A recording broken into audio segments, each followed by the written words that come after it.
এই ম্যানচেস্টার ইউনাইটেডকে কি আপনারা চেনেন?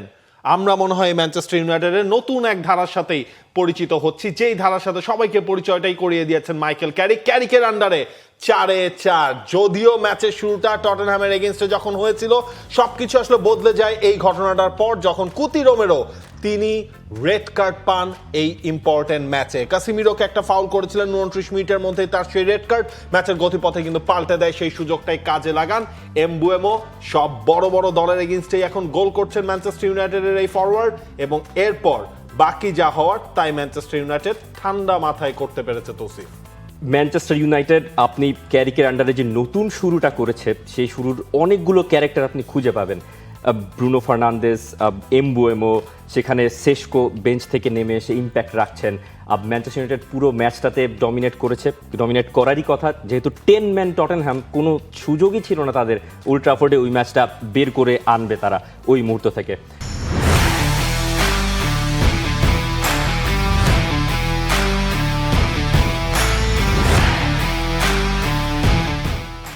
টটেনহ্যামের বিপক্ষে ম্যানচেস্টার ইউনাইটেড বিগত দিনগুলোতে ধুঁকছিল কি? দেখেন, লাস্ট সিজন যখন হচ্ছে আপনার আমরিমের আন্ডারেও ম্যানচেস্টার ইউনাইটেড টটেনহ্যামের মুখোমুখি হয়, তখনও দেখবেন আপনি সবগুলো ম্যাচের মধ্যেই ম্যানচেস্টার ইউনাইটেড কোনো ম্যাচটাতে জিততে পারেনি। কিন্তু এই ম্যাচের শুরু থেকেই কিন্তু ম্যানচেস্টার ইউনাইটেড ক্যারিকের আন্ডারে এই নতুন টোনটা আসলে তারা সেট করতে পেরেছে। আপনি 4-4 হলো ক্যারিকের, এর আগে 3টা ম্যাচ জিতলো, এই ম্যাচটাও জিতলো। আমরা বারবার হচ্ছে ম্যানচেস্টার ইউনাইটেডের কথা আসলেই ওই ফ্যানের কথা বলি, যিনি বলছিলেন যে 5টা ম্যাচ ম্যানচেস্টার ইউনাইটেড না জেতা পর্যন্ত তিনি তার চুল কাটবেন না। আমার মনে হয় তিনিও আসলে খুব কাছাকাছি একটা জায়গায় চলে এসেছেন, কারণ তার দল ব্যাক টু ব্যাক 4টা ম্যাচ জিতেছিল, যেইটা শেষবার ম্যানচেস্টার ইউনাইটেডের খেলায় আপনি খুঁজে পেয়েছিলেন টেন হ্যাগের আমলে ম্যানচেস্টার ইউনাইটেড এরকম কনসিস্টেন্ট ছিল।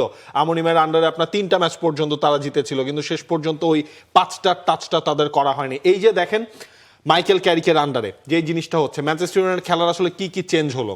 হ্যাঁ, সবাই হচ্ছে বেসিক আপনি যদি চলে আসেন তাদের ফরমেশনে চেঞ্জ হলো, 3 ম্যান থেকে 4 ম্যানে চলে আসলো, কিন্তু আপনি প্লেয়ারদের ওই পজিশনগুলো খেয়াল করুন। যেই কোবি মাইনু ছিলেন আমরিমের আন্ডারে অচল, তাকে হচ্ছে এখন প্রতিটা ম্যাচ খেলানো হচ্ছে। এই কোবি মাইনুই আপনার লাস্ট সিজনেও এত মিনিট খেলেন নাই, তিনি ক্যারিক আসার পর যতগুলো মিনিট তিনি হচ্ছে গিয়ে পাচ্ছেন।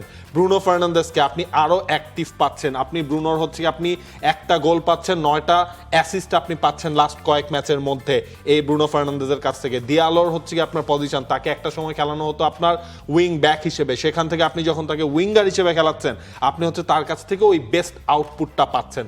টোটালি আসলে ইউনাইটেডের ওই টোনটাই চেঞ্জ করে দিয়েছেন মাইকেল ক্যারিক একেবারে। আর ম্যানচেস্টার ইউনাইটেডের ওই ম্যাচের পরে টিএনটি স্পোর্টসের যে ইন্টারভিউটা ছিল, যখন ব্রুনো ফার্নান্দেসকে প্রশ্ন করা হচ্ছিল যে এই ধরনের পারফরমেন্সের পরে আপনার কি মতামত আছে, আপনি কিভাবে দেখছেন এই 4টা জয় টানা, তিনি বলছেন যে ইউনাইটেডে যারা খেলেন তারা ওইভাবেই দলটাকে আগলে রাখেন, আর ইউনাইটেড যারা খেলেন তারা সবাই ইউনাইটেডে খেলার জন্য যোগ্য। তিনি বলছেন দলের জবাব, দলের আবহ এখন বদলে গেছে, আপনি যখন ম্যাচ জিততে থাকবেন তখন সব কিছুই আরও উজ্জ্বল হয়ে ওঠে। ক্যারিকের অধীনে ফুটবলাররা স্বাধীনভাবে খেলছে, আমি নিশ্চিত ছিলাম যে ক্যারিক দারুণ একজন কোচ হতে পারেন এবং তিনি সেটাই দেখাচ্ছেন। মাইকেল ক্যারিকের ইনপুট, মাইকেল ক্যারিকের যে এক্সপিরিয়েন্স, তিনি যে ইউনাইটেডের ডিএনএটা তার শরীরে আছে, তিনি যে বহন করেন, তিনি যে ফ্রিডমটুকু প্লেয়ারদের দিয়েছেন, সেই প্রশংসাটুকু ব্রুনো ফার্নান্দেসের মুখ থেকে শোনা গেছে।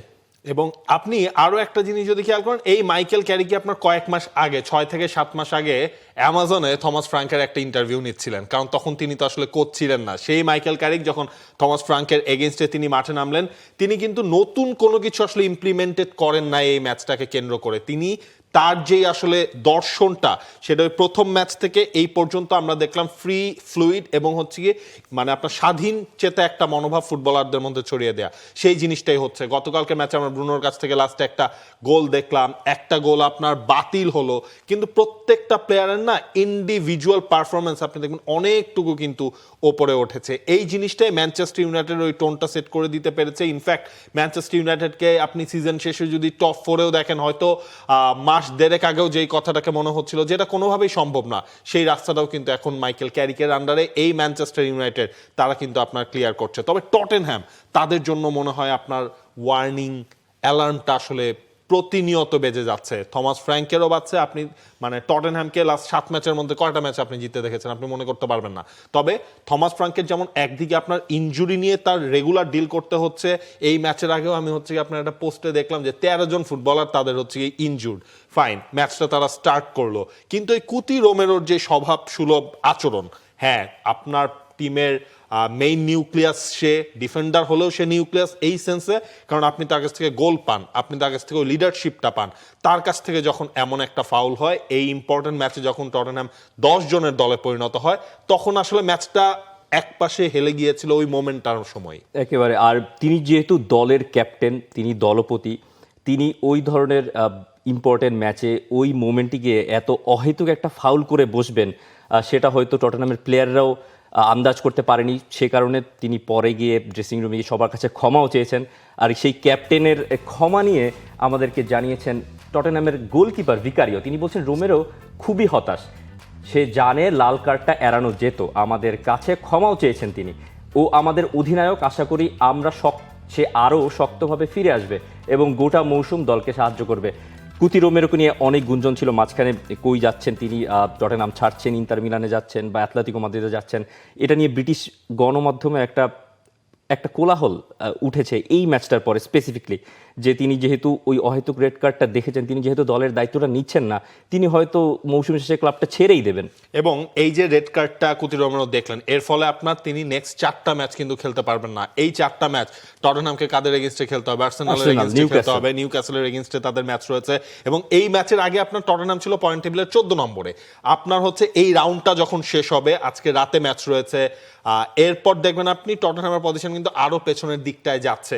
সুতরাং ওইটা কিন্তু হচ্ছে খুব বাজে একটা মোমেন্ট টটেনহ্যামের জন্য। হ্যাঁ, তারা চ্যাম্পিয়ন্স লিগে তারা ফ্লাইং, কিন্তু প্রিমিয়ার লিগে, যেটা দিয়ে আসলে প্রিমিয়ার লিগের ক্লাবগুলোকে বা ইংলিশ ক্লাবগুলোকেই জাজ করা হয়, সেই প্রিমিয়ার লিগে কিন্তু তাদের অবস্থা একেবারেই দুরূহ। দেখা যাক টটেনহাম এই সংকটকালীন সময়টা তারা পার করতে পারে কিনা। ইনফ্যাক্ট এমন টটেনহাম সাপোর্টাররা আসলে এমনটাও বলছেন যে কুতি রোমেরোর যদি খেলায় মন না থাকে, তাহলে আসলে সবকিছু ছেড়ে তার চলেই যাওয়া উচিত। কারণ ক্যাপ্টেনের কাছ থেকে যখন এই ধরনের রেড কার্ড হয়, দলটা যখন এইভাবে হেরে যায়, তখন এই ধরনের আলোচনা উঠবে, সেটাই খুব স্বাভাবিক। For more updates, subscribe to our YouTube channel and click on the bell icon. Follow us on Facebook and Instagram. Download T-Sports app to enjoy exciting games and highlights. Visit tsports.com.